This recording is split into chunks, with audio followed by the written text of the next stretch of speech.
Hey, it's been a minute since we looked at an issue of Wildcats. We've been going through the entire series from the original miniseries by Jim Lee to the regular series to where they handed it off to new writer James Robinson and new artist Travis Charest. And last issue, issue 19, was Jim Lee back on pencil breakdowns with Richard Bennett doing some incredible inks and a big badass over-the-top crazy fight. But now we're back with Travis Charest drawing again, but we're also into this Wildstorm Rising Part 2. I don't even know where Wildstorm Rising Part 1 was. I was not going to start collecting all these books just to get all these parts of this story.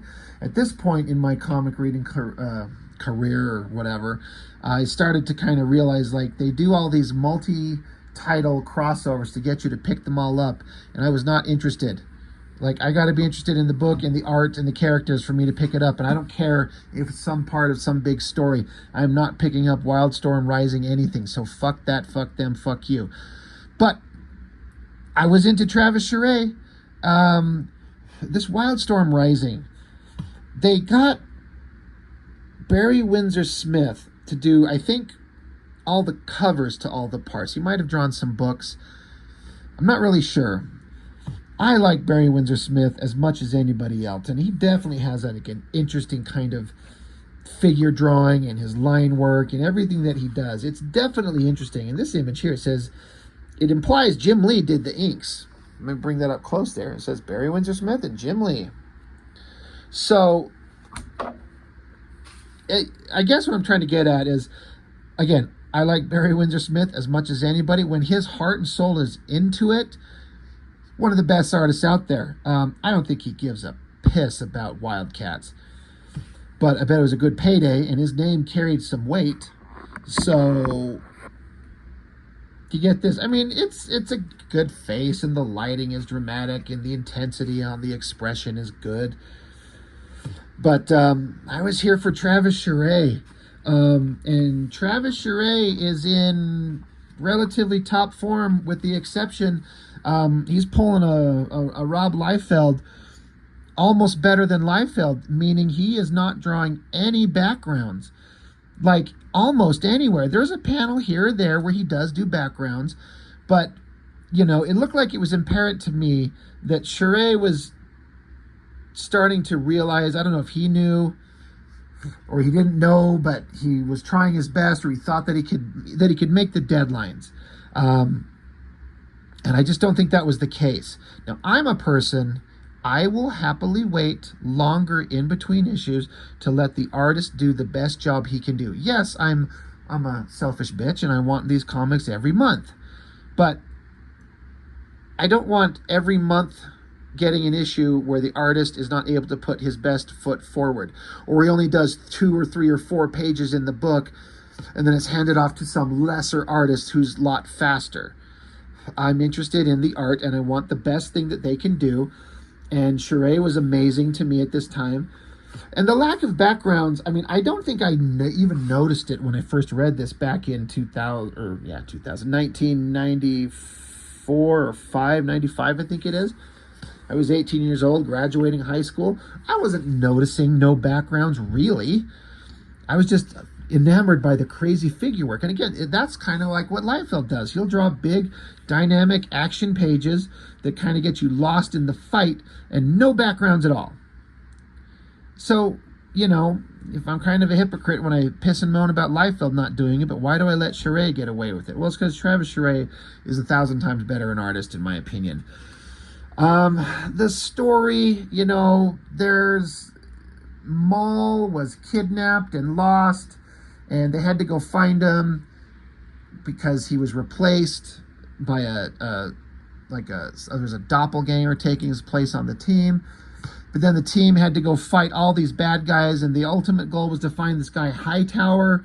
It's just some theoretically important villain of the book that carries no weight of anything, of any type, except when they tell us what a badass he is. But they tracked him down, and so now it starts out with a fight. Maybe this was set up in part 1 in whatever the hell book Wildstorm Rising part 1 was. I don't know. I also don't care. But this Hightower guy, who's also like a shapeshifter, he can change his physical form around. So we're slicing at the Wildcats. We got Spartan, we got Zealot, we got Warblade. Fights on. So James Robinson story, Travis Charest pencils, Troy Hub inks. And again, Travis Charest, his detailed work, his layouts, his interesting style, like it's just everything about it I think just looks fantastic. Again, even when there's no backgrounds. Now it starts out, page 1 we just saw no backgrounds there. There's some indications of some rock and rubble, and there's full-on backgrounds there, and there's sort of some backgrounds there, but they just kind of fade out and eventually disappear, not for 100%, but for a large part. But again, I don't know if I care. But they're attacking this Hightower guy, and Hightower is trying to tell them, hey, stop attacking me, listen to me, I have something to tell you. And the Wildcats don't want to hear it. They're like, fuck you, you're going to die, we're going to kill you. Maul, because Hightower, I think, was the one who was impersonating Maul, and so made Maul to look like a killer. So he's like, you made me a killer, bastard. So Maul smashes the surrounding, wherever they're at, who knows, because there's nothing established where they're at, but everything crumbles down. Hightower's like, all I want to do is talk. Zealot's like, everyone, split up. We got to find him. He vanished, but he can't be gone forever. He's somewhere here. Warblade's getting ready. Got his claws out. Like, he could be anywhere. He could be behind any corner. Jacob Marlowe has got his guns out. He's like, yeah, holy shit. And so Marlowe comes around a corner, and there's Voodoo. He's got a gun pointed at her. And she's like, whoa, hold up. Don't shoot me. And Marlowe's like, shit, I thought that I heard, I thought that was the bad guy that we were after. But, well, as long as neither one of us are hurt, let's keep searching. Let's keep looking for this Hightower guy. And then this, I guess Travis Charest was probably just bored of this page, and he was done drawing. So he just does a silhouette of Spartan. I mean, did a silhouette there. But Spartan comes out of the shadows, and it's a good silhouette. I like the eyes, I like the mouth, I like the, you get it. But he's like, Spartan's like, hey, what's going on? You guys okay? And Voodoo's like, holy shit, Jacob, that's him. That's Hightower. Because, again, Hightower's a shapeshifter. He can change his physical form. She's like, that's him. I can sense it. He's disguised as Spartan. Shoot. And then Spartan's just stopping right here. And I love these two panels, actually. I love the drawings on them. I love this hand, the glove, the expression of the gesture of the hand. I think it looks really good. But so Spartan's like, Priscilla, that's Voodoo's real name. He's like, what are you, like, he's like, why are you saying I'm Hightower? What the fuck you? And he's like, oh, wait, no, I know what you're doing. Charges up his energy fist. He's like, you may look like her, but you don't sound like her. Not to my computer mind, because Spartan's a robot. He's like, I know you're not her. You are Hightower. So he just transforms back into his regular self. He's like, hey, I got your leader. I got my claws out. I'll kill him. Drop your guns. And so the Wildcats are like, all right, everyone stop. Wait, hold up. Stop. So Hightower's like, look, we need to talk. He's like, why do you want to hunt me? Why are you after me? Why were we at the Coda base earlier? Like, you almost killed Voodoo. You almost killed Voodoo. You kidnapped Maul. He killed a member of Stormwatch. All this shit went on, and it's because of you. And so this Hightower guy's like, yeah. He's like, I'm no saint, but I had nothing to do with any of that.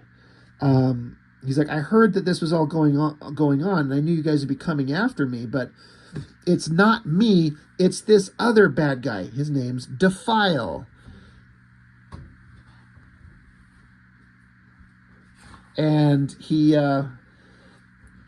looks and sees that, it's this Defile character, another monster bad guy, and that this is, another one of these giant enemies of the Wildcats that show up in crazy costumes and all kinds of stuff going on, that we're supposed to think that there's some kind of big monstrous threat, and we never ever really get any kind of sense of who they are. They're not scary, they're not imposing, they're not anything. It's just, there's just another bad guy. I remember the name, I remember the look, I don't remember anything about the character. Who cares? It doesn't matter. But again,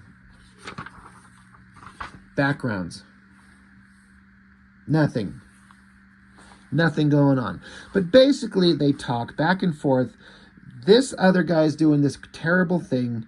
Hey, Wildcats, this is going to threaten you. This is going to threaten everything. We should team up, because they're trying to blame me. I have nothing to do with it, but we should team up and work together, because this threatens us all. And that's basically the gist of it. As they go on, and I'm trying to like see what the text is saying, but basically that's what all these words and all this text is trying to imply, is that if we don't work together, then this is going to be bad for us all. So are we going to work together or not?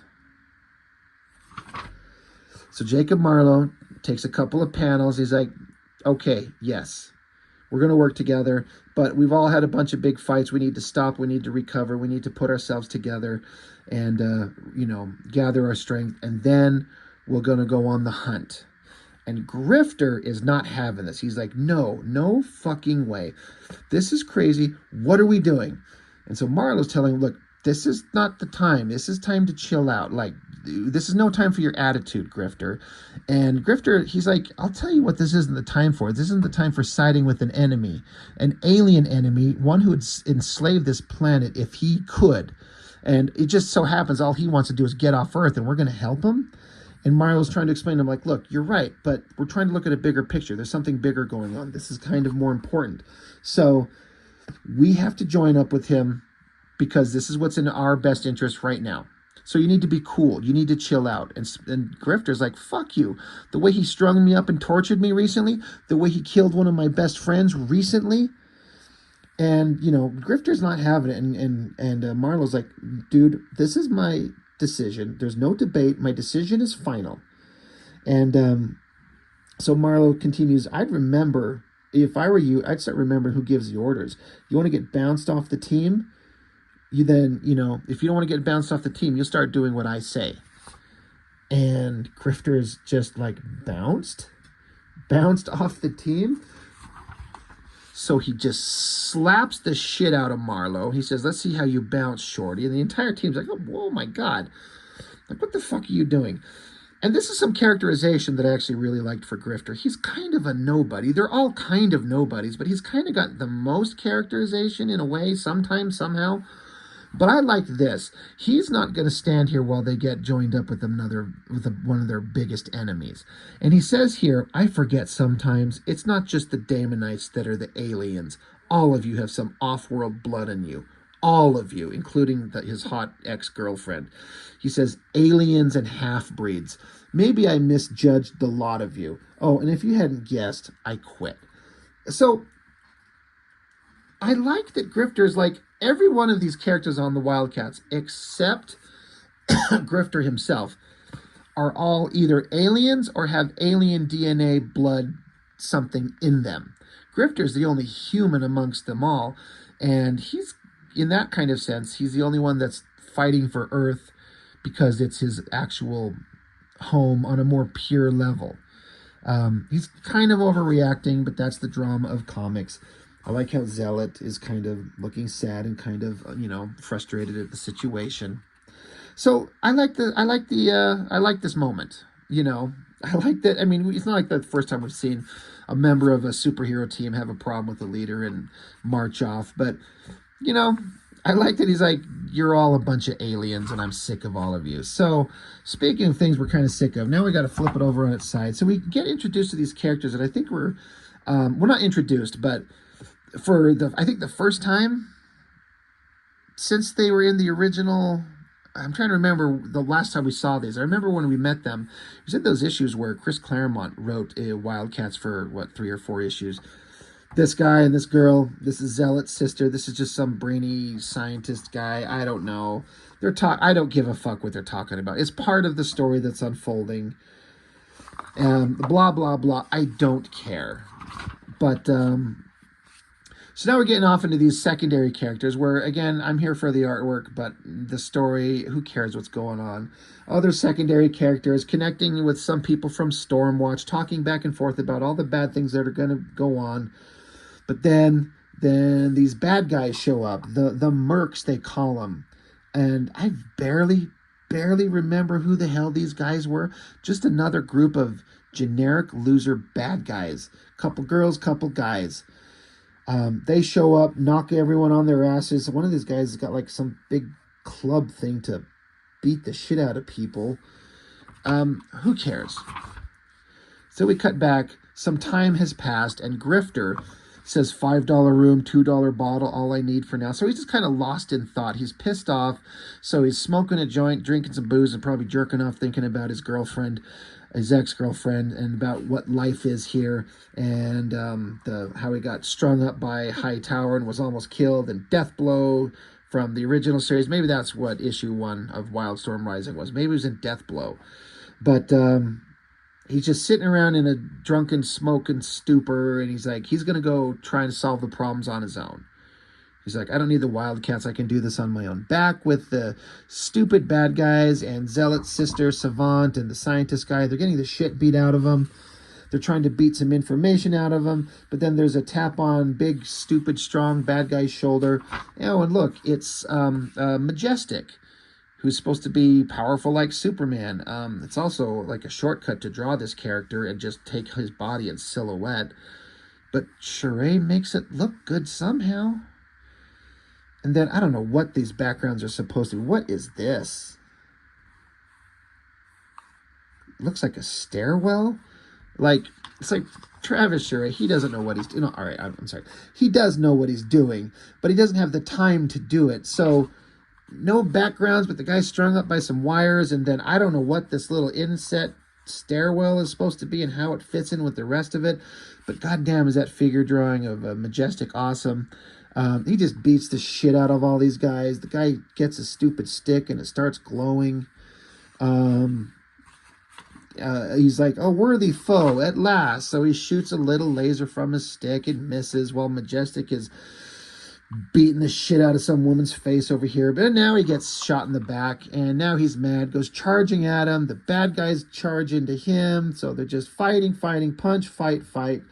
And then meanwhile, for some reason, it flips over, and Union's here. And he's like, prepare to fight. No backgrounds, but again, great drawing, great angle on the face, crazy wild hair. I love the hand coming forward. To be continued in Union number 4. Promise you I did not get that. Don't care. So I have no idea how this ended or why this ended or what happened here. I don't care. So in terms of story, little bits about the team that I'm kind of okay with. The secondary characters I don't care about. The Wildstorm Rising I don't care about. Pinup by Matt Broom and JD. Matt Broom was kind of one of those, seems like a pretty solid kind of secondary artist that drew Stormwatch for a good long time. That's pretty good. You know, it's all right. Whatever. Having kind of flipped through the letters page here, it's saying here, and I was actually kind of surprised, James Robinson, the guy who's been writing this, I think is starting with issue, was it 14 or 15 or 16? One of those. He's done writing. And this is only issue 20. So only a couple of issues. He started some storylines that I found more interesting than anything that happened before. And he's done. I wonder if it's because he was required to throw his stories into a crossover that he probably did not want to be part of. He's like, don't fuck up my story. Let me just tell my stories. But they're like, we got to do this crossover. I wonder if that's why he left. I don't know. But coming on after him, Alan Moore. So I was actually surprised. Alan Moore was on it this quick. I thought James Robinson wrote a lot more issues than that. But it says right here, starting next issue, Alan Moore. And he writes Wildcats for a good long time and did some really good stuff.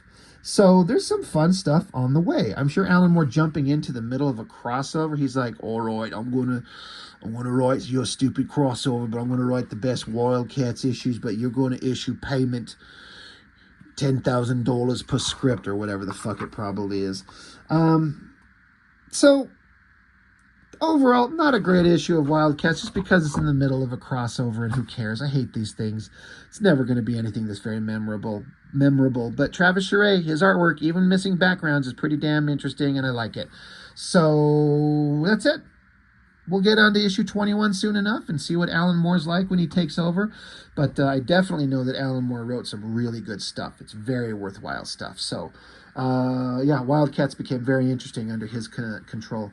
So that's all I've got for now. Thank you for watching. I appreciate it. See you next time.